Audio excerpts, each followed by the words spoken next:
Ispahani Mirzapur zero আওয়ারে স্বাগত জানাচ্ছি। আজকে 4 আগস্ট, আমরা 3 আগস্ট দিবাগত রাতে আছি। একদিন পরেই 5 আগস্ট, সেই ঐতিহাসিক 5 আগস্ট।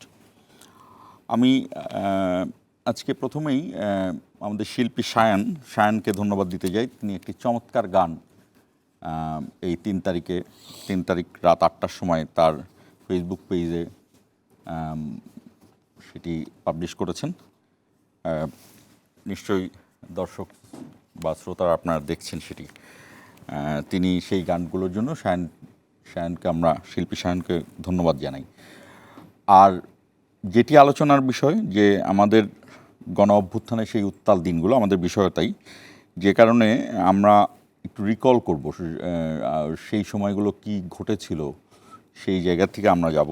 এখানে আমি একটা উক্তি দিতে পারি। অধ্যাপক হুমায়ুন আজাদের প্রবচনগুচ্ছ একটা বই আছে। সেই বইয়ের মধ্যে তিনি লিখেছিলেন যে বাঙালি মাঝে মাঝে আন্দোলন করে এবং কখনো কখনো আন্দোলনে সফল হয়, এবং সফল হওয়ার পরে ভুলে যায় কেন আন্দোলনটি হয়েছিল বা কেন সেই বিপ্লব ঘটেছিল। এটি প্রাসঙ্গিক হয়তো বা আমি সরাসরি আর বললাম না, কিন্তু দর্শক আপনারা বুঝে নিতে পারেন। আমাদের আজকের বিষয় গণ অভ্যুত্থানের উত্তাল দিনগুলি, অর্থাৎ একদিন পরেই সেই ঐতিহাসিক 5ই আগস্ট, যে 5ই আগস্টে দীর্ঘ ফ্যাসিস্ট জামানার তার যবনিকাপাত হয়েছিল। দর্শক, আমাদের গণ অভ্যুত্থানের উত্তাল দিনগুলো নিয়ে আলোচনার জন্য আমাদের সাথে আছেন ঢাকা বিশ্ববিদ্যালয় ছাত্রদলের যুগ্ম সাধারণ সম্পাদক আবিদুল ইসলাম। আবিদের ভাইরাল ছবিটি আপনাদের মনে আছে, সে বলছিল যে আপনারা কেউ কাউকে ছেড়ে যেন না, তখন সেইভাবে তাকে আমরা প্রথম পাই। এবং আছেন বৈষম্যবিরোধী ছাত্র আন্দোলনের সাবেক সদস্য সচিব কেন্দ্রীয় কমিটির আরিফ সোহেল। দর্শক, আরিফ সোহেলও ছিল সেই সময়ের খুব আলোচিত মুখ। তার জায়গা থেকে আমরা এই দুইজনকে এনেছি। তবে আমাদের সেই স্মৃতিচারণ বা আলোচনা, এই দুটো শুরু করব শিরোনামগুলো দেখে আসার পরে। 5 আগস্ট ঘিরে তৎপরতা চালানোর মরদ নেই আওয়ামী লীগের। আওয়ামী লীগের এত মরদ আছে বলে তো আমার মনে হয় না। একে তো নিষিদ্ধ ঘোষিত দল, মাফিয়া শক্তি, তারা মাঝে মধ্যে বিদেশ থেকে উকিঝুঁকি দিচ্ছে, এর বেশি তৎপরতা তো দেখি না। শেখ হাসিনার রাজনৈতিক বক্তব্যের বিষয়ে বাংলাদেশের আপত্তি। বিরোধী দল পলাতক শেখ হাসিনার ভাষায় কথা বলছে, মন্তব্য এলজিআরডি মন্ত্রীর। আওয়ামী লীগকে পুনর্বাসন করলে প্রতিহতের হুঁশিয়ারি নাহিদ ইসলামের। 2 বছরেও আশানুরূপ সংস্কার না হওয়ায় জনমনে হতাশা, প্রশাসন ফ্যাসিবাদ মুক্ত না হলে ব্যর্থ হবে জুলাই বিপ্লব, বলছেন বিশ্লেষকরা। ভবিষ্যৎ প্রজন্মের জন্য নিরাপদ দেশ গড়তে পরিবেশ রক্ষা করতে হবে বললেন প্রধানমন্ত্রী। গুম প্রতিরোধ প্রতিকার আইনের খসড়া মন্ত্রিসভায় অনুমোদন। এবং চীনের সঙ্গে অর্থনীতি বাণিজ্যে নতুন সম্ভাবনার দ্বার খুলছে, মন্তব্য পররাষ্ট্র উপদেষ্টার। তিস্তা মহাপরিকল্পনা ও অর্থনৈতিক করিডোর বাস্তবায়নে আশাবাদী বেইজিং। শুনছিলেন শিরোনাম। আমাদের অনুষ্ঠানটি ফেসবুক এবং ইউটিউব পেজে সরাসরি সম্প্রচারিত হচ্ছে। আপনারা চাইলেই সেখানে কমেন্টের মাধ্যমে আমাদের সঙ্গে যুক্ত হতে পারেন, আমাদের দুইজন অতিথির সাথে কথা বলতে পারেন। আবিদ, আপনাকে দিয়ে শুরু করছি। বৈষম্য বিরোধী ছাত্র আন্দোলন, এবং আমি যেটি আমার জীবদ্দশায় বলবো যে আমি 90-এর গণ অভ্যুত্থানের সময় একটু ছোটো ছিলাম, কিন্তু তারপর সেটি দেখেছি। কিন্তু সেটিকে ছোট করার কিছু নেই, সেটিও অনেক বড় আন্দোলন ছিল সেখানে যারা অংশগ্রহণ করেছেন। কিন্তু বৈষম্য বিরোধী ছাত্র আন্দোলন আমার দেখা একটা অভূতপূর্ব একটা সংগঠন গড়ে উঠেছিল, এবং আসলে এই সংগঠনের কাউকেই ব্যক্তিগতভাবে যেমন ক্রেডিট দেওয়া যায় না, আবার সম্মিলিতভাবে প্রত্যেকেই তার জায়গায় থেকে পূর্ণ ক্রেডিট প্রাপ্ত। আপনাকে আমরা ছোট্ট দুটো লাইন থেকে আমরা খুব ওই সময়টায় খুব চমৎকারভাবে ভাইরাল হলো সোশ্যাল মিডিয়ায়। আমি একটু ওই সময়ের রিকল করতে চাই, আগে পরে আপনি কখন এই কথাটি বলেছিলেন একটু মনে করিয়ে দিতে চাই দর্শককে। এবং ছাত্র দলের নেতার চেয়েও একজন সাধারণ স্টুডেন্ট হিসাবে, এবং সম্ভবত বিএনপির বা ছাত্র দলের মটোও ছিল সেটা, যে আমরা যে কোনো মূল্যে এটাকে সাধারণভাবে রাখবো, এটাই ছিল তাদের কৌশল শুরুর দিকে এবং পরবর্তীতে যেখানেও ছিল। সেই জায়গা থেকে আমি একটু বলছি যে আপনি যদি রিকল করেন সেই সময়টা। আপনাকে ধন্যবাদ জানাই। আপনার মধ্য দিয়ে বৈশাখী টেলিভিশনের যারা দর্শক শ্রোতা আছে তাদের প্রতি শুভেচ্ছা জানাই। একই সাথে জুলাই আগস্ট গণ অভ্যুত্থানে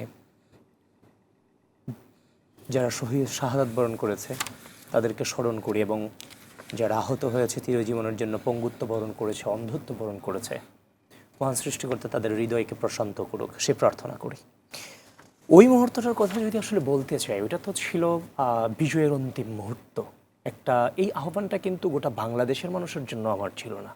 এই আহ্বানটা ছিল শহীদ মিনার থেকে যখন ছত্রভঙ্গ পরিস্থিতিতে প্রত্যেকটা ছেলে এবং মেয়ে যারাও যোদ্ধা ছিল, যারা টিয়ার গ্যাসের আঘাতে চোখ দিয়া পানি পড়তেছিল, কিন্তু চোখের পানিটা গুরুত্বপূর্ণ ছিল, গুরুত্বপূর্ণ চোখে মুখে একটা ছাপ ছিল, মনে হচ্ছে হাতছাড়া হয়ে যাচ্ছে, মনে হচ্ছে হাসিনা টিকে যাচ্ছে কিনা, আমরা ব্যর্থ হয়ে যাচ্ছে কিনা, এমন একটা হতাশার ছাপ ছিল। আপনারা জানেন 5 তারিখ সকাল 9টায় আমাদের অবস্থান ছিল শহীদ মিনারে। 4 তারিখ রাতে, 4 তারিখ সন্ধ্যায় যখন শাহবাগ থেকে প্রোগ্রাম শেষ করে কারফিউ ভঙ্গ করে টিএসসিতে আমরা যাই, আমি চাংখারপুলে গিয়ে একটা রিক্সা ঠিক করলাম 400 টাকার ভাড়ায়, যে আমি আমার বসুন্ধরা এরিয়ায় চলে যাব। পরক্ষণেই ভাবলাম, আপনি আমাকে চিনেন না চিনেন, কিন্তু মানুষ আমাকে চিনুক না চিনুক, আমি তো নিজেকে নিজে চিনি।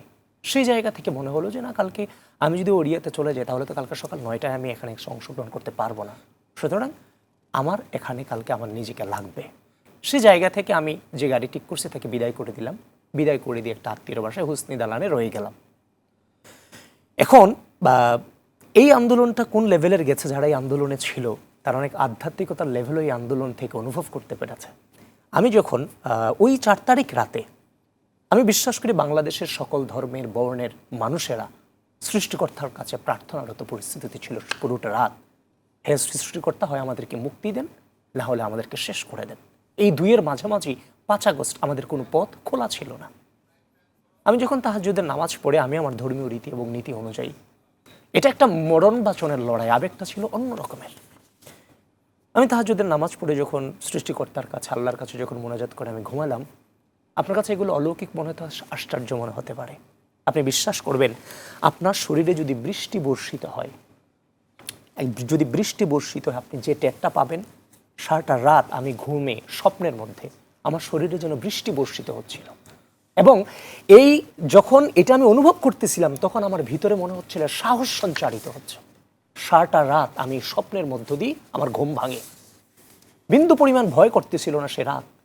আমি যখন ঘুম থেকে উঠলাম, উঠে যখন বাসা থেকে বেরোচ্ছি, তখন সাউন্ড গ্রেনেডের আওয়াজ আসতেছে। মানে যারা ইতিমধ্যে 8:30টার মধ্যে শহীদ মিনারে এসেছে, তাদের ছত্রভঙ্গ করবার জন্য tear gas, rubber bullet, sound grenade নিক্ষেপ করা হলো। এরা দিক বিদিক ছুটে ঢাকা মেডিকেলের দিকে আসা শুরু করলো। আমিও ঢাকা মেডিকেল ইমার্জেন্সি গেট দিয়ে ঢাকা মেডিকেলের নতুন বিল্ডিংয়ের সামনে গিয়ে দাঁড়ালাম। দাঁড়ানোর পরে সবাই ছত্রভঙ্গ পরিস্থিতি। কারণ আমাদের উদ্দেশ্য ছিল আমরা শহীদ মিনার অবস্থান করব, শহীদ মিনার দখলে রাখবো। তার মানে শহীদ মিনার দখল নাই, চারিদিকে গুলি হচ্ছে, বক্সিবাজারের যে রোড, সেই রোডও ফাঁকা। এখন কি করতে হবে? আমরা তো জায়গা ছেড়ে দিতে পারবো না, যতক্ষণ বেঁচে আছি লড়াইয়ের মধ্যে থাকতে চাই, এই একটা মনোভাব ছিল। তখন উপস্থিত ছাত্র জনতা যারা ছিল, আসলে কেউই কিন্তু আমরা তখন কাউকে চিনতাম না। আমাদের একটা দাবি ছিল, হাসিনার বিরুদ্ধে আমাদের লড়াই করতে হবে যতক্ষণ আমরা জিন্দা থাকি। ব্যাপারটা হচ্ছে ওরকম একটা ইমোশন আমাদের ভিতরে কাজ করতেছি। তো উপস্থিত ছাত্র জনতা আমরা যেখানে ছিলাম, আমি বললাম, আমরা উপস্থিত যারা ছিলাম বললাম, সবাইকে ডাকেন, আমরা এই রোডটাতেই নামবো এবং মানে লড়াই করব। তো এখন ঢাকা মেডিকেলে 250 থেকে 300 মানুষ এরকম হবে ছাত্র জনতার সংখ্যা। তা আমি আমার মনের অজান্তেই অপ্রস্তুত অবস্থায় একটা বক্তৃতা রাখি, 2 থেকে 2.5 মিনিট 3 মিনিটের হবে, যে প্লিজ কেউ কাউকে ছেড়ে যান না, আমার বাপ মা ভাই বোন যারা আছেন আমাদের যুদ্ধের ময়দানে আমাদের পাশে থাকেন, আমরা আজকেই জিতবো, তবে কেউ ভয় পাবেন না। নিমিষেই আমরা যারা এখানে উপস্থিত ছিলাম, 5 তারিখ 5 তারিখ সকাল 10টার দিকে ঢাকা মেডিকেলের আপনি নতুন তখন building- জানতেন যে শেখ হাসিনা কিছুই জানতেন না, কিভাবে জানবো? নেট নাই আমার, আমি তো বাসা থেকে 4 তারিখ যে বের হয়েছি আর বাসায় যায় নাই, বাটন ফোন নিয়ে বের হয়েছি, কোনো যোগাযোগ নাই, যোগাযোগ বিচ্ছিন্নতা পরিস্থিতি। আমি বলেছি প্লিজ কেউ কাউকে ছেড়ে যান না, আমার বাপ মা ভাই বোন যারা আছেন, কারণ এখানে অনেক রুগীর গার্ডিয়ানরাও ছিল, 2 তলা থেকে 3 তলা থেকে আমাদেরকে দেখতেছিল, আমাদের পাশে থাকেন, আমরা আজকেই জিতবো, তবে কেউ ভয় পাবেন না। এই কথাটা আমরা যারা চিনি না, জানি না, বুঝি না, নিমিষে আপনি দেখবেন এখনো ভিডিওটাতে দেখা যায়, এটা বলার পরে উপস্থিত ছাত্র জনতা সবাই উপরে হাত তুলে মুষ্টিবদ্ধ করে প্রতিজ্ঞাবদ্ধ হলো, আমরা কেউ কাউকে ছেড়ে যাব না। আসলেই কেউ কাউকে ছেড়ে যায় নাই। আমরা নেমে গেলাম এই বকশীবাজার রোডটাতে, এদিকে বকশীবাজার রোড, ওদিকে চাংখারপুল। ওখানে তো এমন ছিল না যে কে ছাত্র দল, কে ছাত্র বাস্তবতা হচ্ছে কে এই হিন্দু, না, কে না, মুসলমান, না, কে এই মুক্তি এই জায়গাটাই ছিল এই না। মুক্তি ছিল বাংলাদেশের মুক্তির একটা আকাঙ্ক্ষা ছিল। এখানে কোনো বৈষম্য ছিল না, এখনো কোনো বা বিভক্তি কেউ ছিল প্রশ্ন না। করে না যে কেউ- আপনি কে আমাদেরকে না, নির্দেশনা এই প্রশ্ন দেয়ার। কেন করবে? এটা সবার একটা আকাঙ্ক্ষা ছিল এই গণঅভ্যুত্থান। আপনি এখনো দেখবেন যমুনা টেলিভিশন এবং RTV-তে একটা রিপোর্ট আছে যে চাংখারপুলের যে গুলির দৃশ্যটা, এই গুলির মাঝখানে আমরা এই নিরস্ত্র অবস্থায় শুধু বুকের সাহস নিয়ে আমরা এই জায়গাটায় নামছি। নামার পরে গুলি, tear gas, rubber bullet, sound grenade এবং উপর থেকে স্নাইপার। আমি যখন বক্তৃতারত ছিলাম ওইখানে আপনি দেখবেন একটা চশমা পরিহিত একটা ছেলে আছে ঠিক আমার সামনে দাঁড়ানো। তখন আমি তাকে চিনতাম না, সে আমার ছাত্র দলের, মুন্সিগঞ্জ পৌর ছাত্র দলের সদস্য সচিব। সর্বপ্রথম স্নাইপার এটাকে শাহারিক আমার 2 হাত সামনে থেকে মাটিতে লুটিয়ে পড়ে মাথার এইটুকু অংশ নাই হয়ে গেছে, চোখের সামনে, 2 হাত সামনে। আপনি এখনো যদি জুম করেন সেখানে দেখতে পারবেন লাল গেঞ্জি মাস্ক পরিয়ে, তো আমাকেও দেখতে পারবেন, সবাইকে দেখতে পারবেন যে কিভাবে আমাদের সামনে গুলি আসতেছিল। পুলিশ বলতেছে গুলি করার পর এই যে একটা মরছে, এটা আমাদের দিকে গুলি করতেছিল। এরপরে যে আনাস ছেলেটা ছিল, পিচ্ছি আনাস, আপনি চিন্তা করতে পারেন 9ম শ্রেণীতে পড়ুয়া একটা বাচ্চা, সে তার বাবা মার উদ্দেশ্যে 2 ঘন্টা আগে চিঠি লিখে বাসা থেকে বের হইছে, যদি আর না ফিরি কষ্ট না পেয়ে গর্বিত হই, জীবনের প্রতিটি ভুলের জন্য ক্ষমা চাই। আমি মাঝে মাঝে সবাইকে বলতে চাই, যারা আমরা দাঁড়াইলেই সরকারি দলকে গালিগালাজ করি, সরকারি দল বিরোধী দলের প্রতি আমরা মাঝে মাঝে গালাগালিজ করি, আমরা গণঅভ্যুত্থানের পক্ষের শক্তি একজন আরেকজনের বিরুদ্ধে কটাক্ষ শব্দ উচ্চারণ করি, মাঝে মাঝে সবাইকে আমার বলতে ইচ্ছা করে দুনিয়াটা ছেড়ে দিয়ে একটা রুমের ভিতরে চলে যান, রুমের সব কিছু বন্ধ করে দিয়ে সব কিছু থেকে ডিটাচড হয়ে ওই আনাসে যে চিঠি লিখে আসছে 2 ঘন্টা, শুধু ওই চিঠিটাকে অনুভব করেন। গণঅভ্যুত্থানের গভীরতাটা কোথায় ছিল আপনারা টের পাবেন। আজকে সে আনাজ দুনিয়া থেকে চলে গেল, বা আমাদের চিঠি লিখে আসে, সে 2 ঘন্টা পরে মরে যাবে, সে জানে, সে চিঠি লিখে আসছে, কষ্ট পেও না, গর্বিত হয়েও। সে আনাজ আমাদের এখান থেকে শাহাদাত বরণ করলো, একে একে 5 জন সেখানে শাহাদাত বরণ করলো। যখন পুলিশ একের পর এক গুলি নিক্ষেপ করতেছিল, ভাই আমি এখনো যখন এটা বলতে চাই, আমি এখনো প্রপারলি উপস্থাপন করতে পারি না, বাকরুদ্ধ হয়ে যাই। কি ছিল ওই দিন চাংখারপুলটা, একটা মৃত্যু খুব ছিল, উপর থেকে স্নাইপার, চারিদিক থেকে গুলি, যৌথ বাহিনীর, কি ভয়াবহ পরিস্থিতি।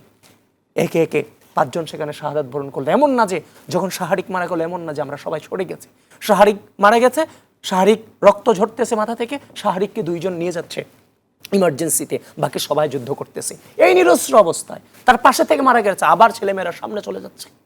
আনাস চলে গেল, আনাসকে নিয়ে যাওয়া হলো, একে একে নিয়ে যাওয়া হচ্ছে, কিন্তু কেউ মাঠ ছেড়ে দেয় নাই। টানা 1 ঘন্টা উপরে বৃষ্টি পড়তেছে, ঝিরিঝিরি বৃষ্টি। আপনি যে টিয়ার গ্যাসের ঝাঁজটা কমাবেন, আগুন ধরাবেন, সেই পরিস্থিতিটা ওই জায়গাটাতে ছিল না। আপনাকে তো গুলি করে মারার প্রয়োজন নাই, যে বিষাক্ত টিয়ার গ্যাস মারা হয়েছে ওইখানে 2 মিনিট যদি দমবন্ধ পরিস্থিতি থাকেন আপনি মরে যাবেন। তখন মাস্ক পরছিলাম আমরা কোনো রকম বাঁচার জন্য বৃষ্টিতে, সে মাস্কে তো কাজে আসে নাই। একের পর এক এভাবে চললো। যখন এখন আমাদের ছেলেরা যখন এভাবে গুলি আসতেছে, তারা উত্তপ্ত অবস্থায় সামনে তো গিয়ে একদম গুলির সামনে পড়ে যেতে পারতেছে না, ওইদিকেও ইট মারতেছে, আর এইদিকে যত দরজা আছে বিভিন্ন স্টিলের, এগুলোতে ছেলেমেয়েরা জিদে ভাঙচুর করতেছিল। তখন দেখলাম ভাঙচুর যত বেশি হচ্ছে, গুলিটা তত বেশি আসতেছে সেই জায়গা থেকে। তখন আমি আবার ডিভাইডারের সামনে দাঁড়িয়ে মাইক হাতে বললাম, আমরা যখন ভাঙচুর করি তখন একটা ইন্সপাইরেশনের সাথে আরো বেশি করে গুলি করতেছে। সুতরাং আমরা শক্তি ক্ষয় করবো না, যতটুকু ক্ষয় করব শুধু পুলিশের দিকে করব, আমরা বিজয়ী হব। সবাই সমস্যাটা বলছে ইনশাআল্লাহ। আপনি সেই ভিডিও আছে, টানা 1 ঘন্টা লড়াই করার পরে আমরা এই জায়গা থেকে যখন আর দেখলাম মানে কুলায় উঠতে পারতেছি না, একজনের অবস্থা খারাপ হয়ে গেছে, ধীরে ধীরে এখান থেকে সংখ্যা কমে সবাই ঢাকা মেডিকেলের রিমান্ড। লাস্ট যে ছেলেটা, আমি এখনো নামটা আবিষ্কার করতে পারিনি ছেলেটার, তার হচ্ছে যে আপনার এই জায়গাটায়, এই পেটের এই জায়গাটাতে কোমরের অংশে শেষ গুলিটা যার লাগে, মানে এই পেট দিয়ে অঝরে শরীরের সব রক্ত ওই গেট থেকে, ইমার্জেন্সির যে বের হওয়ার গেট, ওই গেট থেকে শুরু করে স্পট থেকে ঢাকা মেডিকেল নেওয়া পর্যন্ত পুরোটা এই রক্ত ঝরছে। আমার মনে হয় ওই টাইমেই তার পুরো শরীর থেকে রক্ত পড়ে গিয়েছিল। তাকে যখন ঢাকা মেডিকেল ইমার্জেন্সিতে ঢুকালাম, আমি তখন একে নিয়ে গিয়েছিলাম, এর সাথে গিয়েছিলাম, আবার ওইখানে তাকে দিয়ে আবার ফেরত আসছি স্পটটায়। আসার পরে আমাদের যে উপস্থিত ছাত্র জনতা ওই জায়গাটায় ছিল, উপস্থিত ছাত্র জনতার পাশাপাশি যে গার্ডিয়ানরা রুগী নিয়ে আসছিল, তারা তো সিনারি দেখতেছিল 2 তলা 3 তলা থেকে। তখন তারা বলল যে এই বিল্ডিং থেকে আমরা দেখেছি গুলি হয়েছে। আমরা দেখতে পারছিলাম উপর থেকেই শাহরিকের মাথায় যা পড়ছে উপর থেকে আসছে, কারণ সামনে থেকে আসে নাই। তখন আমার সাথে 4-5 জনকে নিয়ে আমি আবার ওই বাসায় ঢুকলাম। বাসার গেট দিয়ে যখন ঢুকলাম, ঢুকার পরে দেখি যে কেচি গেটটা আছে ওঠার জন্য, মানে সিঁড়ি দিয়ে উঠতে একটা কেচি গেট আছে, সেই কেচি গেটটা তালা দেয়া, 2টা তালা দেওয়া বড় বড়। এখন তো আমি আর ওই গেট ভাঙে ওঠার মতো সুযোগ নাই। এদিক থেকেও পুলিশ অগ্রসর হচ্ছে, এই পাশ থেকেও পুলিশ অগ্রসর হচ্ছে। যখন আর পারলাম না, তখন আবার গেট দিয়ে বেরিয়ে গেলাম। বেরিয়ে দেখি ভাই আমার 10 থেকে 12 হাত এদিকেও পুলিশ, 10 থেকে 12 হাত এদিকেও পুলিশ, আমার হাতে লাল মাইক। এখন পত্রপত্রিকা 18, 19, 20, 21 তারিখে আমি দেখলাম যারা একটু চিহ্নিত করতে পারে, লিডিং এর কিছু বৈশিষ্ট্য থাকে, তখন তাকে গুলি করে মেরে ফেলার খবর কিন্তু পত্রিকাগুলোতে আসছে। তখন একটা বিশাল ভয় আমার ভিতরে একটা কাজ করে, কারণ অলরেডি পুলিশ 2 মাঝখানে, বাঁচার তো সুযোগ নাই। পরে এদের মাঝখান দিয়েই নির্দ্বিধায় মল্লে মল্লাম, এই একটা টেন্ডেন্সি নিয়ে আমি রাস্তার ওই পারে গিয়ে ডাস্টবিনে মাইকটা ফেলে দিলাম। ফেলে দিয়ে যখন আমি ইমার্জেন্সির যে নতুন বিল্ডিংয়ের যে পাদদেশ, যেখান থেকে আমরা মিছিল নিয়ে বেরোইলাম, এখানে আমি ওইখানে গিয়ে দেখলাম ডিরেক্ট হসপিটালের ভিতরে টিয়ার গ্যাস নিক্ষেপ করতেছে ওইখানে দাঁড়িয়ে। এখন আমি এই পুলিশের মাঝখান দিয়ে এসে আবার তো ভিতরে ঢুকতে পারতেছি না। তখন আবার এই সব পুলিশের মাঝখান দিয়েই আস্তে আস্তে হেঁটে হেঁটে একটা রিস্কার দেয়াল গেরেজ পাড়িয়ে আত্মরক্ষা করেছে। তো এখন আমার মনে হয় যে এত কাছ থেকে পুলিশ কেন গুলি করলো না, এরাই করলো না, নাকি মহান সৃষ্টিকর্তা অলৌকিকভাবে আমাদেরকে রক্ষা করলো, এগুলো নিয়ে এখনো আমাদেরকে ভাবায়। এজন্য গণঅভ্যুত্থানের স্মৃতি যদি মনে করতে চাই, এখানেই কিন্তু শেষ না। এরপরে আপনার চাংখারপুল থেকে যখন শেষ করলাম, আত্মরক্ষা করলাম, এরপর আবার পলাশীতে আসলাম। পলাশীতে এসে দেখলাম একটা ঢাকা বিশ্ববিদ্যালয় সাংবাদিক সমিতির যারা ছিল, এদেরকে বললাম 5 জন এখানে শাহাদাত বরণ করেছে, আপনারা নিউজ করেন। বলে যে আসলেই সত্যি। আমি বললাম অভিযোগ লেখেন না, নিউজ করেন। এরপরে বলছে আপনি পলাশীর দিকে আসতে পারেন, এখানে একটা জমায়েত সৃষ্টি হচ্ছে। পরে পলাশীর দিকে কোনো রকম এসে একটা বিশাল মিছিল নিয়ে আমরা শাহবাগ এসে কারফিউ ভঙ্গ করে স্লোগান তুললাম। এই মুহূর্তে খবর হলো খুনি হাসিনা পালিয়ে গেল। ঠিক 1 থেকে 1.5 ঘন্টা পরে শুনলাম যে হাসিনা দেশ সেরা পালিয়ে গেছে। আরিফ সোহেল, আমি ঠিক এরকম রিকলটাই আমিও আপনার কাছ থেকে শুনতে চাই যে ঠিক সেই সময়টায়, অর্থাৎ 4 তারিখে, 3 তারিখে, 4 তারিখে আপনি কোথায় ছিলেন। তবে আমি বিরতিতে যাব, তার আগে আবিদ আপনার জন্য এবং আরিফ সোহেলের জন্য একটা প্রশ্ন রেখে যেতে চাই। সেটি হলো যে রাজনীতিতে, কনভেনশনাল যে রাজনীতিতে, সেখানে এক ধরনের বিতর্ক চলবে, এটা রাজনীতির জন্য চলে এবং এই রাজনীতির এই বিতর্কটা হেলদি বিতর্কই বলা যায়। এটা চলাই উচিত, কারণ তা নাহলে তো আপনি সব মতাদর্শতে এক হয়ে গেল। কিন্তু কিছু কিছু জায়গায় ইউনিকনেস আছে, যেমন আপনি বলছেন যে আপনাকে কেউ কোনো কমান্ড দেয় নাই, কিন্তু আপনার ভেতর থেকে কমান্ড এসেছে, অর্থাৎ একই কমান্ড আসলে সব মানুষের মধ্যেই এসেছে যে আমাদের এখানে জিততে হবে, আমার ভাইকে মেরে ফেলছে, অর্থাৎ, এবং এমনও ছিল হয়তোবা কেউ আওয়ামী লীগকে সমর্থন করতো, কিন্তু এই ঘটনার পরে তারা এই জায়গাতে আর এক থাকতে পারে নাই। যে এমন যে ছিল না তা না, আমি জাস্টিফাই করছি না দলীয়ভাবে। তো এই যে ইউনিকনেসটা, এই ইউনিকনেসের জায়গাটায় আমরা কতটা মানুষকে এখন মনে করাতে পারি, নাকি আমাদের সাধারণ রাজনৈতিক বিতর্কে জুলাইয়ের যে বাস্তবতা, আমার জুলাই সনদ বা জাদুঘর বা এগুলো সব বাদ দিলাম, জুলাইয়ের যে বাস্তবতা, এই যে গল্পটা, এই যে গল্পটা আপনি বললেন, বলার সময় আপনার শরীর কেঁপে কেঁপে উঠলো, এই জায়গাটা আমরা কি মিস করে ফেলছি নাকি, আমরা কি সাধারণভাবে অন্যদিকে ধাবিত হচ্ছে কিনা, এই প্রশ্ন থাকবে। এটি প্রশ্ন না, এটি একটি এলাবোরেটেড অংশ। দর্শক আমাদের সঙ্গেই থাকুন, 1 মিনিট পরে ফিরছি।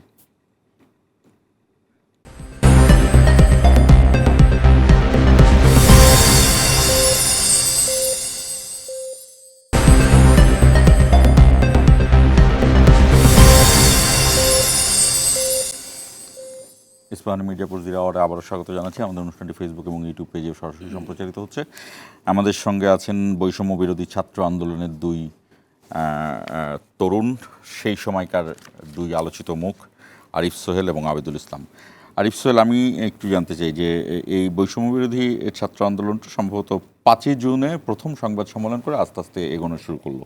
আপনি ঠিক কবে থেকে এই আন্দোলনের ভেতরে প্রবেশ করলেন এবং আস্তে আস্তে তুঙ্গে উঠলেন? আপনি নিজের ভেতরে কখন থেকে উদ্বেলিত হতে শুরু করলেন যে এই আন্দোলনের একটা পরিণতির দিকে যাচ্ছে? জি, আমরা যারা এই আন্দোলনে যুক্ত ছিলাম তারা বিভিন্ন ব্যাকগ্রাউন্ড থেকে এসেছি। কেউ আগে থেকে রাজনীতি করতেন, কেউ পরবর্তীতে আন্দোলনের মধ্য দিয়ে রাজনৈতিক হয়ে উঠেছেন, কেউ শুধু আন্দোলন করেছেন। কিন্তু এই আন্দোলনের মধ্য দিয়ে নিজের জীবনকে তুচ্ছ করে মহান কোনো একটা পরিণতির জন্য আত্মত্যাগ করা, এই ব্যাপারটা আমাদের সবার মধ্যে কাজ করেছে। এবং আমাদের যারা শাহাদাত বরণ করেছেন, অনেকটা প্রতিযোগিতা ছিল যে আমি এই আন্দোলন সফল করার জন্য শাহাদাত বরণ করব। এক্স্যাক্টলি।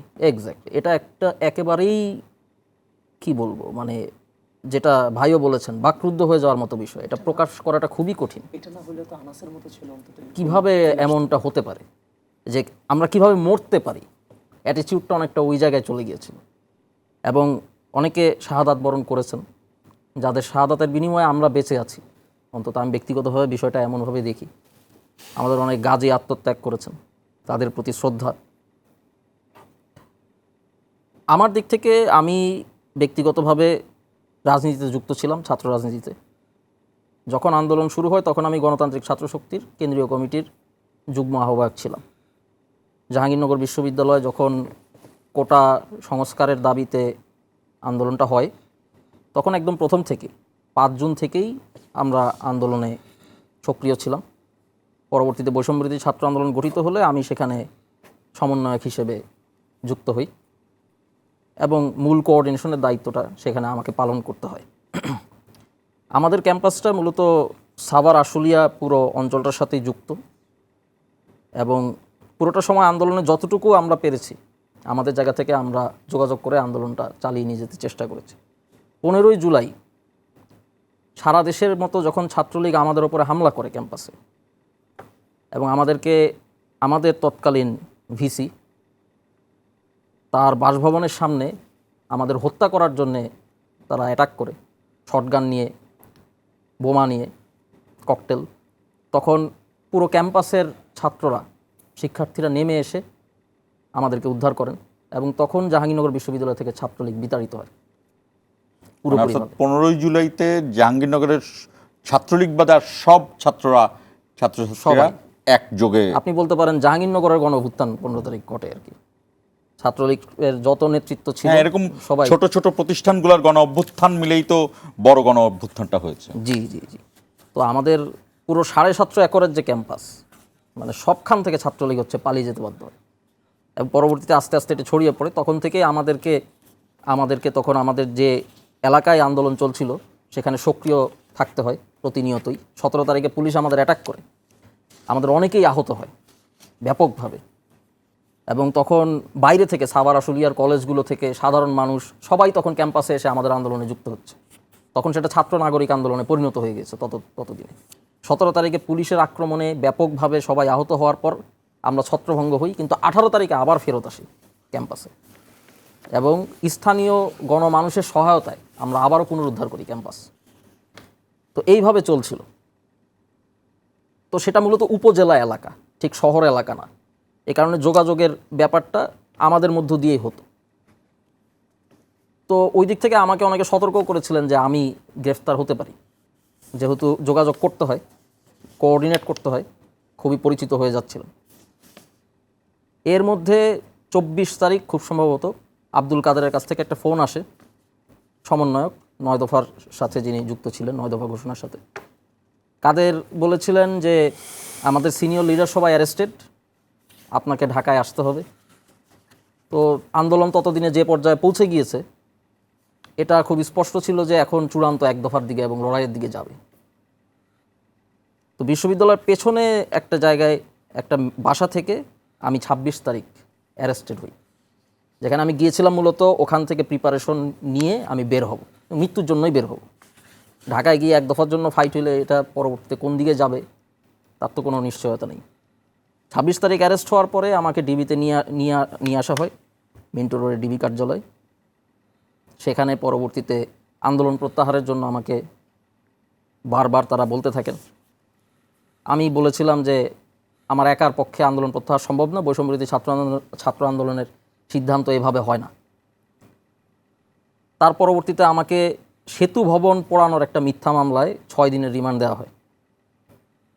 এর মধ্যে 17 তারিখে পুলিশের আক্রমণে আমি পায়ে আঘাত পেয়েছিলাম, সেটা চিকিৎসা করতে পারিনি। আমাদের ওখানে বড় হাসপাতাল হচ্ছে এনাম মেডিকেল, ওখানে চিকিৎসা করতে গেলে অ্যারেস্ট হওয়ার একটা ব্যাপক সম্ভাবনা ছিল। ওই অবস্থায় থেকে আমাকে রিমান্ডে যেভাবে রাখা হয়, ওই জায়গাটা পচন ধরে গিয়েছিল। আমি খুব কিছু বলছিলামও না, কারণ যদি আমি তখন উল্লেখ করি যে এই জায়গায় জখম আছে, সম্ভাবনা আছে যে ওই জায়গায় আঘাত করা হতে পারে, পরিস্থিতি আরও খারাপের দিকে নিয়ে যাবে। তো সিএমএম কোর্টে যখন 3 তারিখে নিয়ে যাওয়া হয়, তখন ভেতর থেকেই মানে বাইরে থেকেই আমরা বুঝতে পারছিলাম যে কিছু একটা হচ্ছে, এই মুভমেন্ট অনেক বেশি গ্রো করেছে এবং এটা খুব সম্ভবত একটা বৃহত্তর দিকে যাবে, আরও বৃহত্তর দিকে যাবে।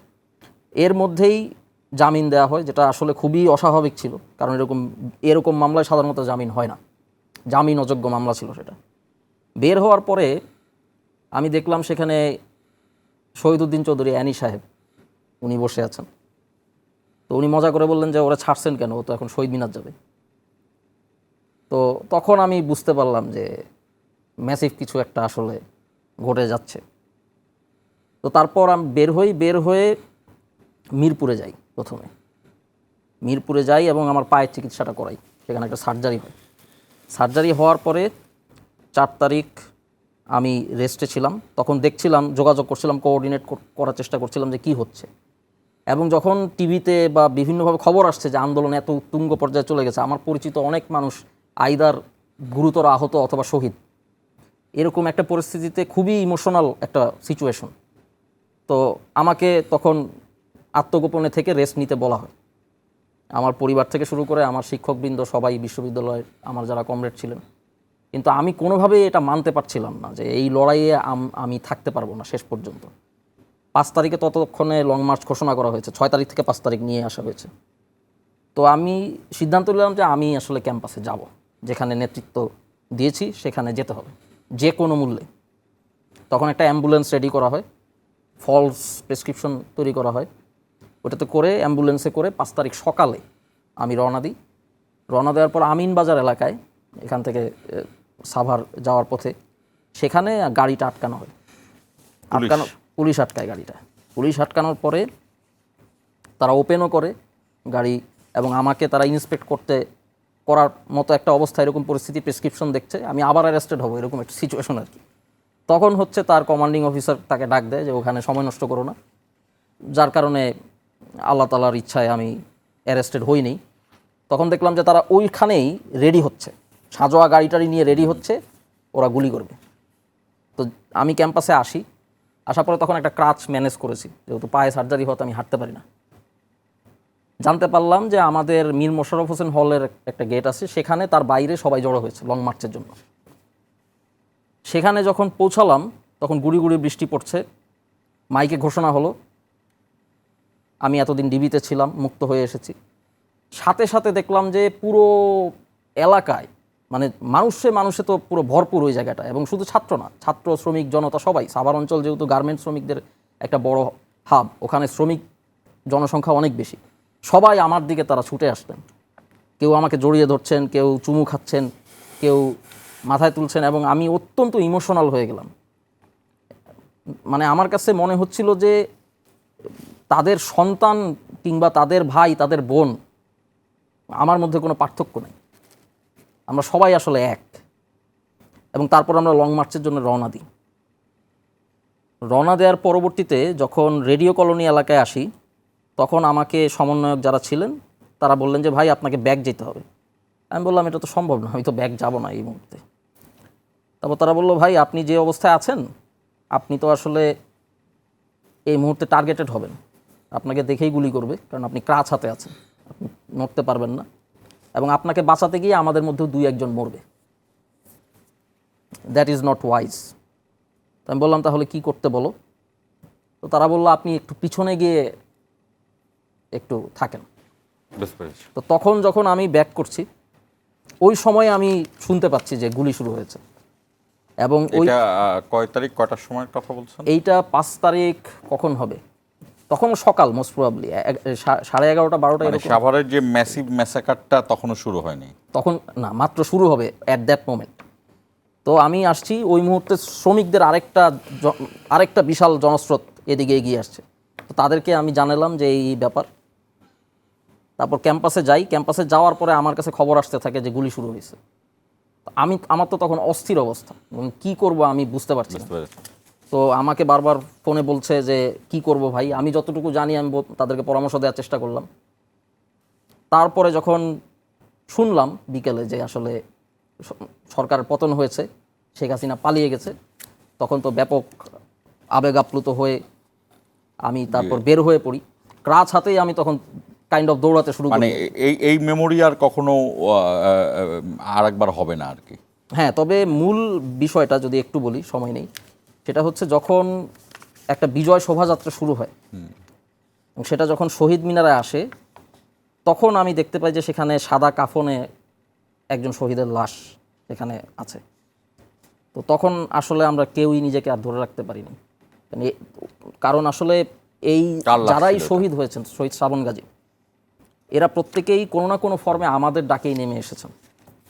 এবং যে বিষয়টি নিয়ে ভাইও বললেন যে এখন রাজনীতিবিদদের বা আমি ওই রাজনীতিবিদরা বা প্রশ্নে রাজনীতি নিয়ে যা আসছি। হচ্ছে, আমি স্পেসিফিক একটা প্রশ্ন করছি, সেটি হলো যে আপনাদের দুজনকে একই রকমের প্রশ্নই করছি যে রাজনীতির জায়গাটা তো অবশ্যই থাকবে, এটাও তো রাজনীতিই ছিল আসলে। এটা রাজনীতি যখন সার্বজনীন হয়ে যায়, ইউনিক পর্যায়ে চলে যায়। কিন্তু এই যে আপনি ছোট ছোট একটা ক্রোনোলজিতে ছোট ছোট করে গল্প বললেন, প্রতিটি মিনিট কিন্তু লেখা যাবে একটা অভিজ্ঞতার থেকে, আপনার ওই বয়সের একটা অভিজ্ঞতা। আপনি কখনো ভাবেন নাই? আমাদের এই প্রজন্মকে অনেকে বলতো যে আমরা মানে আমাদের বলতে আপনাদের যে প্রজন্ম, তারা অনেক বেশি প্রযুক্তি নির্ভর, কিন্তু সেই জায়গাতে আপনারা কিন্তু ওই সময় আর প্রযুক্তি নাই। অর্থাৎ সেই জায়গায় আপনি যে প্রতিটি ঘটনা বলছেন, যে এই যে অ্যাম্বুলেন্স তৈরি করা, প্রেসক্রিপশন তৈরি করা, এটি হয়তো আপনি বইয়ে বা গল্পে পড়েছেন, কিন্তু এটা কখনো আপনার জীবনে একদম জীবন মরণ অবস্থায় তৈরি হবে এটা ভাবেন নাই। এই যে ছোট ছোট গল্পগুলা, আমরা জুলাই সনদ বা এই রকমের বড় বিষয়ে গেলাম না, আপনার কি মনে হয় যে আমাদের আমরা সামগ্রিকভাবে আমাদের সিনিয়র রাজনৈতিক নেতৃত্ব থেকে শুরু করে সব জায়গাতে আমরা ঊর্ধ্বে উঠতে পারলাম রেশারেশি ব্যক্তি রাজনীতির জায়গা থেকে, যে এই ছোট ছোট গল্পগুলো আমরা সংরক্ষণ করব, জুলাইকে আমরা সংরক্ষণ করব? আবিদ? হ্যাঁ, এটা নিয়ে জুলাইকে আপনি যে প্রশ্নটা করেছেন একটু আগেও বলে গিয়েছিলেন বিরোধিতা যাওয়ার আগে, সেটা আমি যতটুকু বুঝেছি যে গণঅভ্যুত্থানকে আমরা কতটুকু জীবিত রাখতে পেরেছি, মানে সারাংশটা এমনই আসতেছে। দেখেন, আমি আমার জায়গা থেকে বলি, যারা এই বাংলাদেশের মাটিতে কিংবা এই ভূমি সৃষ্টি লগ্নে ৭১-এর যারা গণহত্যাকারী বাংলাদেশে ছিল, আমি তাদেরকে ঘৃণা করি। একই সাথে ২৪-এর যারা গণহত্যাকারী, তাদেরকেও আমি ঘৃণা করি। ৭১ আমি দেখিনি, ২৪ আমি দেখেছি, অনুভব করেছি, আমি নিজে সেখানে ছিলাম। একই সাথে ৭১-কে ব্যবহার করে, ৭১-এর চেতনাকে ব্যবহার করে যারা সম্পদশালী হতে চেয়েছে, ব্যবসা করেছে, আমি তাদেরকেও ঘৃণা করি। এবং একই সাথে ২৪-এর চেতনাকে ব্যবহার করে বিক্রি করে যারা নিজেদের আখের গোছানোর অপচেষ্টা চালিয়েছে, চেষ্টা করেছে, অনেকে সফল হয়েছে, আমি তাদেরকেও ঘৃণা করি।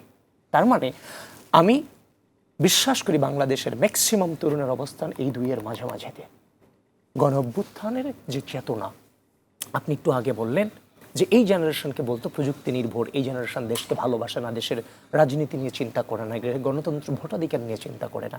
আজকে যেই ছেলেদেরকে এই তকমা দেওয়া হলো, আমিও মাঝে মাঝে চিন্তা করতাম আমার জেনারেশন একদিকে যখন একটা বিরোধী দলের পার্টি অফিসে নির্বিচারে গুলি হয়, ঠিক একই সময় দেখি অপোজিশনে এই জেনারেশনের ছেলেমেয়েরা ক্রিকেট খেলা নিয়ে উল্লাস করতেছে চোখের সামনে, এগুলো দেখেছি। ২৮ অক্টোবরের ঘটনায় ওই সময় হয়তো ক্রিকেট খেলা ছিল, একদিকে মেরে রক্তাক্ত করে ফেলেছে বিরোধী দলকে এবং নৃশংসভাবে হামলা চালিয়েছে, অন্যদিকে টং দোকানগুলোতে, চায়ের দোকানগুলোতে কিছু কিছু জায়গায় তরুণদের উল্লাস দেখা গেছে ক্রিকেটের ছক্কা নিয়ে, ফোন নিয়ে। তো সুতরাং একটা পর্যন্ত আমি নিজেও আমার এই প্রজন্মের জন্য বিরক্ত ছিলাম, কিন্তু এই জেনারেশনটার হাত ধরেই এই বাংলাদেশ সৃষ্টির পরে সব থেকে বড় এবং শক্তিশালী গণঅভ্যুত্থানটা এই জেনারেশনের হাত ধরে সংগঠিত হয়েছে। তার মানে এই জেনারেশনের এই দেশের উপর মালিকানা তৈরি হয়েছে, এই গণঅভ্যুত্থানের উপরেই জেনারেশনের মালিকানা তৈরি হয়েছে। কিন্তু কথা হচ্ছে যে এই মালিকানাটাকে এই জেনারেশনের যারা নেতৃত্ব ছিল তারা কতটুকু এই আবেগটাকে ধরে রাখতে পেরেছে। আমরা সেই গণঅভ্যুত্থানটাকে ব্যবহার করে একদিকে যেমন সম্পদশালী হওয়ার চেষ্টা করেছি, আরেক দিকে হচ্ছে যে মানে এই গণঅভ্যুত্থানটাকে বিভিন্নভাবে প্রশ্ন করার সুযোগটাও বিরোধীদেরকে, পতিত স্বৈরাচারকে আমরাই করে দিয়েছি। কারণ আমরা একটু সুযোগ পেলেই নিজের স্বার্থ হাসিল করবার জন্য, নিজের একান্ত ক্ষুদ্র স্বার্থ হাসিল করবার জন্য, নিজের রাজনৈতিক মতাদর্শকে চাপিয়ে দেবার জন্য সমাজে বিশৃঙ্খলা সৃষ্টি করেছি, মব সৃষ্টি করেছি। যাকে ইচ্ছা, যেটা নেচার আপনাকে বলে, যেটা বলা প্রয়োজন নয়, আপনি সেটা উচ্চারণ করেছেন। এগুলোর মধ্য দিয়ে নানান ধরনের মতানৈক্য কিন্তু সৃষ্টি হয়েছে। কিন্তু এই 24 কেন ঘটেছে? 24 তো মাত্র 36 দিনের আন্দোলন নয়। আমি তো শুধুমাত্র এই গণঅভ্যুত্থান কেন্দ্রিক নেতৃত্ব হিসেবে বেড়ে উঠি নাই। আমি যখন 2015-16 বেচে ঢাকা বিশ্ববিদ্যালয়ে ভর্তি হয়েছি, আমি যখন গণরঙ্গ গেস্টরুমে গিয়েছি, তখন যখন ছাত্রলীগের যে রাজনৈতিক অপসংস্কৃতি দেখেছি, যে একটা ছেলে যখন মেধাবী হয়ে ঢাকা বিশ্ববিদ্যালয়ে ঢুকতেছে, ঢুকার পরে তার রেজাল্ট, তার পড়াশোনা, তার গবেষণা, তার সহশিক্ষা, ব্যক্তিত্ব সম্পন্ন হওয়ার যত গুণাবলী প্রয়োজন সবগুলো নিয়ে সে ঢুকতেছে, কিন্তু একটা ছাত্রলীগের মতো সন্ত্রাসী বাহিনী সেটাকে ধ্বংস করে দিচ্ছে। সুতরাং এভাবে তো চলতে পারে না। আমার ফ্যামিলিও কোনো রাজনৈতিক ব্যাকগ্রাউন্ডের ফ্যামিলি ছিল না। তাহলে ওই হলে ওঠার পর ওই যে চিন্তা চেতনা আমাকে ভাবিয়েছে যে এই জায়গা থেকে মুক্ত হওয়া প্রয়োজন, মুক্তটাকে আমি করে ফেলতে পারবো, চেষ্টা করতে পারি। যার ফলশ্রুতিতে আমি ওইখানে হলে বসেই চিন্তা করেছিলাম যে হাসিনার চেয়ারকে কারা চ্যালেঞ্জ করতে পারে। ওই 16 সাল, 17 সাল, 18 সালে আমি একটা পার্টিকেই দেখেছি, কিংবা একটা ছাত্র সংগঠনকেই দেখেছি যেটা সরাসরি হাসিনাকে চ্যালেঞ্জ করে কথা বলতে ওই সময়টাতে জাতীয়তাবাদী ছাত্রদল, যাদের উপর নির্যাতন নিপীড়ন হয়েছে। যার ফলশ্রুতিতে আমি এই সংগঠন কিন্তু তখন এই রাষ্ট্রের প্রয়োজন করতে এসেছি। তো এখন কথা হচ্ছে যে রাজনৈতিক অপসংস্কৃতির বিরুদ্ধে এই পার্টি, আগে আমি বাংলাদেশকে ভালোবেসে এই সংগঠন করেছি। আগে আমার রাষ্ট্র আমার কাছে, আমার রাষ্ট্রকে কারা সার্ভ করেছে? এই জাতীয়তাবাদী শক্তি এই মুহূর্তে হাসিনারকে প্রশ্ন করতে পারতো। তাহলে আমি যে রাজনৈতিক অপসংস্কৃতির বিরুদ্ধে লড়াই করে যেভাবেই হোক, আপনি বলতে পারেন আপনি আসছেন থেকে সফল হয়ে গেছেন, না, আমরা চেষ্টা করেছি, আমরা সাহস নিয়ে এগিয়ে এসেছি। সুতরাং 2016 সাল থেকে 24 সালের যে রাজনৈতিক অভিজ্ঞতা, সেই অভিজ্ঞতার আলোকেই কিন্তু 7 জুন থেকে আমরা এই আন্দোলনকে এক দফায় প্রভাবিত করবার জন্য পরিকল্পনা সাজিয়েছি। আপনার বিশ্বাস না হলে স্ক্রিনশট সহ ইতিমধ্যে প্রথম আলো থেকে শুরু করে সব জায়গায় এগুলো প্রকাশিত হয়েছে। আমি নিজে বই লিখেছি, স্ফুলিঙ্গ থেকে দাবানল, অভ্যুত্থানের রচনা অধ্যায়, সেখানে সবগুলো ডকুমেন্ট প্রকাশ করেছি। তার মানে আমরা আমাদের জায়গা থেকে চেষ্টা করে গেছি। যে রাজনৈতিক অপসংস্কৃতির বিরুদ্ধে লড়াই করলাম, আবার আমরা 5 আগস্টে জেতার পরে, বিজয় আসার পরে আমরা আবার যারা মজলুম ছিলাম একজন আরেকজনের উপর জুলুমকারী হয়ে গেলাম, আবার প্রতিহিংসা চর্চায় নেমে পড়লাম। 24 কি আমাকে প্রতিহিংসা চর্চা শেখায়? 24 তো আমাকে ঐক্যবদ্ধতা শেখায়, 24 আমাকে ছেড়ে না যাওয়ার আহ্বান জানায়। সুতরাং এই যে আচরণগুলো আমরা বিভিন্ন সাইড থেকে এসেছে, এগুলো তো কাম্য ছিল না। আজকে এই জুলাই মাস, আমাকে একটু 2 মিনিট বাড়াই দিবেন। এই যে আজকে যে এই জুলাই মাস চলতেছে, আপনি আর যাই বলেন, জুলাই তো তরুণরা সম্মুখ সারিতে ছিল, এটা অস্বীকার করার সুযোগ নেই। এটা সূচনা হয়েছে একটা নর্মাল আন্দোলন, গণ-অভ্যুত্থান পর্যন্ত গিয়েছে, নর্মাল গণ আন্দোলন, গণ-অভ্যুত্থান পর্যন্ত গিয়েছে। তাহলে আজকে যারা ফ্রন্টলাইনার ছিল, আপনি খুঁজে দেখান যে একজন ফ্রন্টলাইনার গণ-অভ্যুত্থানের রক্তাক্ত স্মৃতিচারণ করে বক্তৃতা রেখেছে? একজন ব্যক্তি দেখান। ওই ইয়ামিনের লাশ যখন পুলিশের ভ্যান থেকে ফেলে দিয়েছিল, আরে ভাই, আপনি তো বেঁচে আছেন, এটাই তো খোদা তালার থেকে সবচেয়ে বড় পুরস্কার হওয়া উচিত, সেটা আপনার মনে করা উচিত। তাহলে দেখেন, আপনি একজন ব্যক্তি দেখান যে গণঅভ্যুত্থানের স্মৃতিচারণ করেছে প্রতিহিংসা চর্চা ছাড়া। যারাই মাইকের সামনে এসেছে প্রতিহিংসা চর্চা করেছে, তাকে সরকারি দল বিরোধী দলকে গাইলাচ্ছে, বিরোধী দল সরকারি দলকে গাইলাচ্ছে। বিরতিতে যাব আবিদ। এই ধরনের পরিস্থিতি কখনোই কাম্য ছিল না। বিরতির পরে আরিফ সোহেল। প্রতিহিংসা শেখায় না, ঐক্যবদ্ধতা শেখায়। এটাকে ধারণ করতে আমরা ব্যর্থ হয়েছি এখনো পর্যন্ত। হ্যাঁ, এটা আবিদ তো খুব চমৎকার বললো যে ধারণ মানে কি, আমরা যেটা গড়ে তুলেছিলাম নিজেরাই ঘটাইছি, আবার নিজেরাই সেটাকে ধারণ করতে পারছি না, ফেলে দিচ্ছি। মানে ফেলে দিচ্ছি বলবো না, এখানে আমাদের যে দুর্বলতা আছে, কিংবা আমরা এটাকে নিজ হাতে ধরে নষ্ট করার অপচেষ্টা চালিয়ে যাচ্ছে, এখনো নষ্ট হয় নাই। না, নষ্ট ফলাফল তো নষ্ট হওয়ার সুযোগ নাই। এবং যে বিতর্কটা হয় সেটাকে আমি গণতন্ত্রের আপনার কাছে যে বিষয়টা জানতে চাওয়া, যেমন আবিদ যেটি ছাত্র দলের কথা বললো, যে কনভেনশনাল একটা রাজনৈতিক সংগঠনের মধ্যে দিয়ে সে এসেছে তার দলের জায়গা থেকে। আপনাদের ছাত্রশক্তি আসলে সেই তুলনায় অনেকটাই নবীন দল, হ্যাঁ, এবং আপনাদের যে ছাত্রশক্তি যেটা হলো যে যেমন জাতীয়তাবাদী ছাত্র দলের যেমন রাজনৈতিক ইতিহাস আছে এবং নেতাদের কাছ থেকে অভিজ্ঞতা শেয়ারের সুযোগ ছিল, আপনাদের সেটা একটু কম। সেইখান থেকে আমি যেটা বলতে চাই যে এই গণ অভ্যুত্থানের বেলাতে আমরা সবাই এক থাকব, আর যখন আমরা সংসদে ঢুকে দেবো তখন আমরা আমাদের রাজনৈতিক মতাদর্শের জায়গাতে আলাদা হয়ে যাব।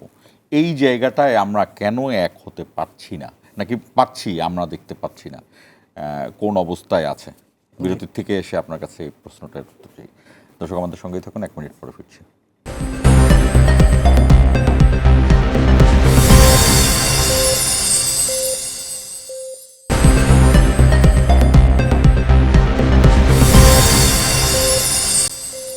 আবার স্বাগত ইস্পাহানি মির্জাপুর 0 আওয়ারে। আরিফ স্যার, আপনার কাছে যে প্রশ্নটি রেখেছিলাম যে আমরা আসলে গণ অভ্যুত্থান বা বৈষম্য বিরোধী ছাত্র আন্দোলনের যেই মোর্চাটা, এটাকে তো আমরা এক ধরনের মনুমেন্ট হিসেবে আমরা আমাদের রাখার কথা ছিল, কারণ এইটা ছিল গত 54 বছরের মধ্যে সবচেয়ে বড় ইউনিক এবং সবচেয়ে বড় শহীদ গাজী এদের সংখ্যার থেকে যদি বিবেচনা করি ভয়ঙ্কর রকমের একটা আন্দোলন। এবং এই আন্দোলনে ছাত্রদের পাশাপাশি সাধারণ মানুষ কনভেনশনাল রাজনৈতিক ব্যানারের বাইরে এসে স্বতঃস্ফূর্ত আন্দোলন। এই যে এই শ্রদ্ধার জায়গাটা আমরা রাখতে পারছি না কেন? আমাদের এই কনভেনশনাল রাজনৈতিক দলগুলো একটা জায়গায় অন্তত ইউনিক থাকবে, এই প্রশ্নে এক হতে পারছে না কেন? জি, দেখুন, বাংলাদেশের রাজনীতিতে অন্তত 2016-17 থেকে 18 থেকে বিশেষ করে নিরাপদ সড়ক আন্দোলন, পরবর্তীতে 18 কোটা সংস্কার আন্দোলন থেকে নতুন কিছু ট্রেন্ড শুরু হয়েছে। নিরাপদ সড়ক আন্দোলন যদি আপনি স্মরণ করেন তাহলে দেখবেন যে সেখানেও রাজনৈতিক ব্যানারের বাইরে গিয়ে ক্ষমতার মোকাবেলা ছাত্ররা প্রথমবারের মতো করেছে। এবং আমি দাবি করব যে ওই জেনারেশনটাই মূলত 24-এ পরিণত হয়ে যে সংগঠনই করে থাকুক না কেন তারা আসলে গণ অভ্যুত্থানটা ঘটিয়েছে। এবং তখন থেকে যে নতুন ধরনের রাজনীতির একটা স্বপ্ন, যে জাস্ট ক্ষমতাটা রিপ্লেস করা না, একজন ব্যক্তি এখন শাসন করছেন, আরেকজন ব্যক্তি এসে তার মতো করেই শাসন করবেন, নট ফর দিস। আমরা দেশ এবং রাজনৈতিক সংস্কৃতির আমূল পরিবর্তন চাই, আমরা বাংলাদেশকে নতুন করে করতে চাই, সেই রাজনীতি শুরু হয়। আমি বলবো যে আমি ব্যক্তিগতভাবে ওই ট্রেন্ডেরই একটা প্রোডাক্ট। এরকম আরও অনেকেই বিভিন্নভাবে রাজনীতি করেছে। আবিদও একই রকমের কথাই বললো, শুধুমাত্র তার সংগঠনটা তার মতো করে সেই ব্যাখ্যা দিল।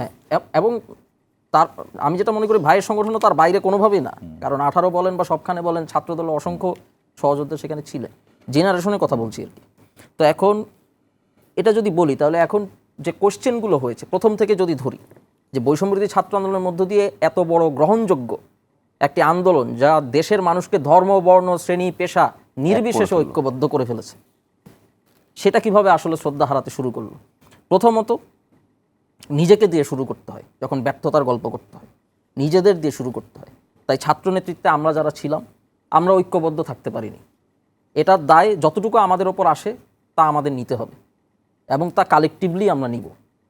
কিন্তু তারপরের থেকে যদি আমরা দেখি, 5 আগস্ট বিকেলে হাসিনার পতনের পর থেকেই বৈষম্যবিরোধী ছাত্র আন্দোলনকে যে জায়গাটাই ছিল সেই জায়গা থেকে আস্তে আস্তে সরিয়ে দেওয়া হয়েছে। এবং এই সরিয়ে দেওয়ার প্রধান কাজটি করেছে পুরনো রাজনৈতিক যে শক্তিগুলো তারা। আন্দোলন চলাকালীন সময় আপনি খেয়াল করবেন বৈষম্যবিরোধী ছাত্র আন্দোলনের সিদ্ধান্তের সাথে তাল মিলিয়ে বা তাদের সিদ্ধান্ত যাতে করে সফল হতে পারে, যাতে এই প্ল্যাটফর্মটি, এই ব্যানারটি সফল হতে পারে, সেই লক্ষ্যে সবাই কাজ করেছে। সকল রাজনৈতিক দল, সবাই, সামাজিক সংগঠন যারাই আন্দোলনে ছিল সকলে। প্রথম কখন এটার ব্যত্যয় ঘটলো? 5 আগস্ট হাসিনার পতনের পর বৈষম্যবিরোধী ছাত্র আন্দোলনকে বা গণঅভ্যুত্থানের নেতৃত্ব ইন জেনারেল তাদেরকে জিজ্ঞেস না করে কিন্তু ক্যান্টনমেন্টের দিকে পুরনো রাজনৈতিক শক্তিগুলো চলে গেল। এবং তারপর চুপ্পুকে কেন্দ্র করে সমন্বয়করা তো 2-1 গিয়েছিল না? সমন্বয়ক 2-1 নিয়ে যাওয়া হয়েছিল এবং দেখানো হয়েছিল যে আমরা নিয়ে এসেছি, কিন্তু তারা মূলত আসলে নেতৃস্থানীয় পর্যায়ের কেউ ছিলেন না এবং কারো অনুমোদন নিয়েও তারা ওভাবে যান নাই। যারা আসলে মূলত যাদের বার্তাতে তখন আসলে বৈষম্যবিরোধী ছাত্র আন্দোলনের কর্মসূচিগুলো জানা যেত, তারা কিন্তু বলেছিলেন যে রাজপথ থেকে সিদ্ধান্ত আসবে, ক্যান্টনমেন্ট থেকে না, এবং আপনারা সবাই ক্যাম্পাসে বা রাজপথে আসেন। তো এই যে দেখেন, তাহলে বৈষম্যবিরোধী ছাত্র আন্দোলনের শ্রদ্ধা শেষের শুরু যদি আপনি বলেন, শেষের শুরু তখনই ঘটে গেছে যখন পুরনো এস্টাবলিশমেন্ট সিদ্ধান্ত নিয়েছে পুরনো রাষ্ট্র তারা রেখে দিবে। এই পয়েন্টটা আমি আবিদ ভাইয়ের এই কথাটাকে অ্যাড্রেস করব। তিনি বলেছেন রাষ্ট্রের জন্য তিনি সংগঠন করেন, তিনি সংগঠন করেন দেশপ্রেম থেকে। এতে আমার অন্তত কোনো সন্দেহ নেই। যারা বৈষম্যবিরোধী ছাত্র আন্দোলনে বা যারা এই পুরো গণঅভ্যুত্থানে ছিলেন সেই সময় অবদান রেখেছেন, তাদের কারোর দেশপ্রেম নিয়ে কোনো দেশপ্রেম নিয়ে প্রশ্ন কোনো নেই। সন্দেহ নেই। But this is a wrong concept. আমি ভাইয়ের সাথে দ্বিমত করব। আমরা লড়াই করেছি রাষ্ট্রের বিরুদ্ধে, ওই রাষ্ট্রটার বিরুদ্ধে, ওই যেটা রাষ্ট্রটার প্রচলিত বিরুদ্ধে। ছিল। রাষ্ট্রের ক্যারেক্টার আছে, রাষ্ট্র কিন্তু সব রাষ্ট্র একই ক্যারেক্টারের না। এবং পাকিস্তান ব্রিটিশ আমল থেকে লড়াই সংগ্রাম করে আমরা এখানে এসেছি বাংলাদেশ আমলে। এই রাষ্ট্রগুলো একই রকম রাষ্ট্র ছিল না।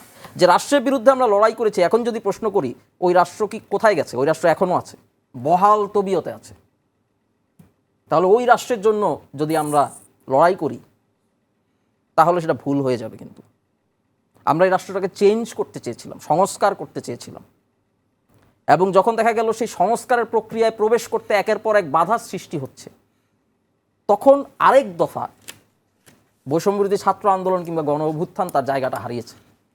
যেসব ব্যাপারে আবিদ ভাই বলেছেন, ব্যক্তিগত লোভ লালসা থেকে শুরু করে নৈতিক স্খলন থেকে শুরু করে আমরা একদম প্রতিহিংসা শেষ চর্চা থেকে প্রান্তে। শুরু করে সবগুলোই কিন্তু হয়েছে, কারেক্ট।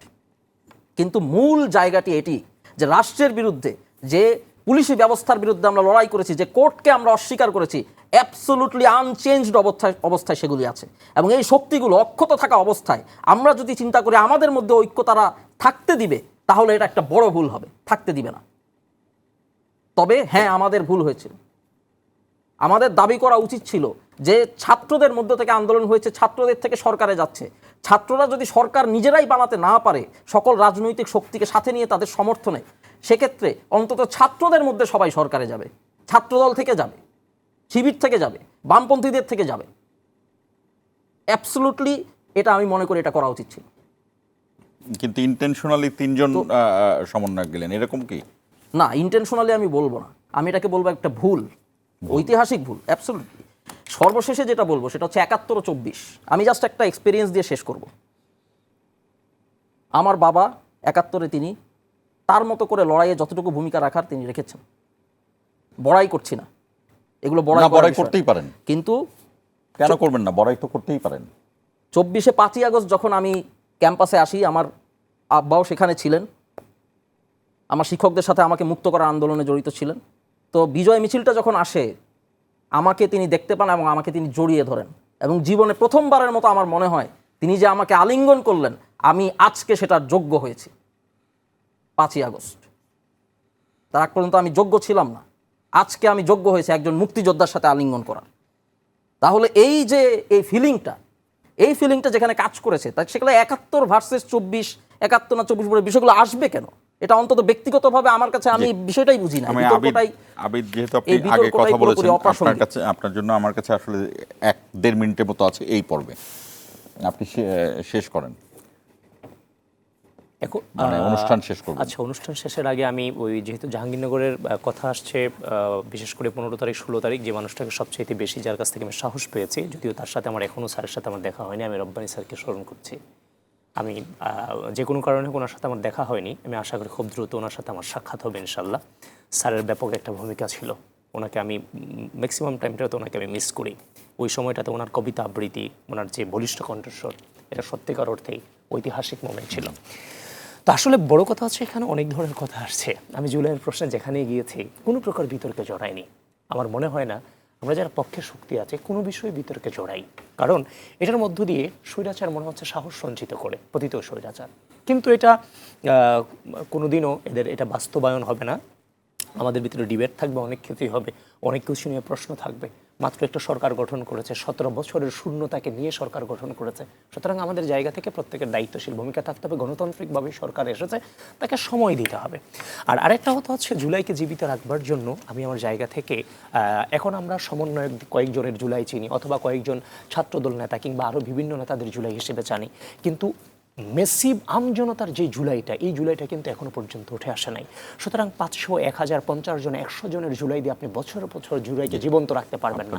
এজন্য হওয়া উচিত, আমি যেটা মনে করি সেটা হচ্ছে যে জুলাই জাদুঘর 5 তারিখ ওপেন হচ্ছে, একটা ওপেন গবেষণাগার খুলে দেওয়া উচিত, যেখানে বাংলাদেশের প্রত্যেকটা সেক্টরের মানুষ তার যে জুলাই সম্পর্কে স্মৃতি ছিল সেই স্মৃতি যেন সে লিখে যেতে পারে, এবং সেটাকে বিচার বিশ্লেষণের মাধ্যমে কমিটির মধ্যে দিয়ে এটাকে যেন যদি অ্যাকসেপ্টেবল হয় সেটাকে যেন চিরস্থায়ীভাবে জুলাই জাদুঘরে রেখে দেওয়া যায়, যে এভাবেই গোটা বাংলাদেশের জুলাইটাকে আমাদের তুলে আনা উচিত। সুতরাং জুলাইটাকে জীবন্ত রাখার জন্য আমাদের প্রচুর কাজ আছে, সেটা নিয়ে আমাদের ডিবেট হওয়া উচিত এবং এটা নিয়ে আরো বেশি আলোচনা হওয়া উচিত। দুইজনকে আমার পক্ষ থেকে লাল সালাম এবং সশ্রদ্ধ চিত্তে আমি গর্ব করছি আপনাদের দুজনকে নিয়ে, কারণ আপনারা ফ্যাসিবাদ থেকে বাংলাদেশকে মুক্ত করার আন্দোলনে একদম সম্মুখ সারিতে ছিলেন।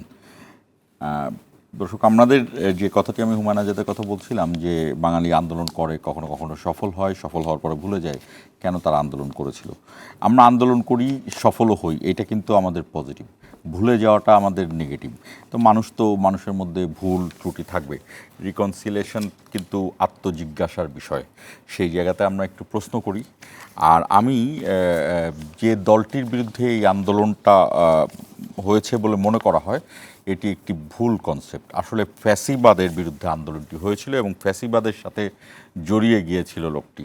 এই দল থেকে শুরু করে বৃহত্তর একটা গোষ্ঠী, তারা বুঝতে পারতেন না যে ফ্যাসিবাদ কাকে বলে।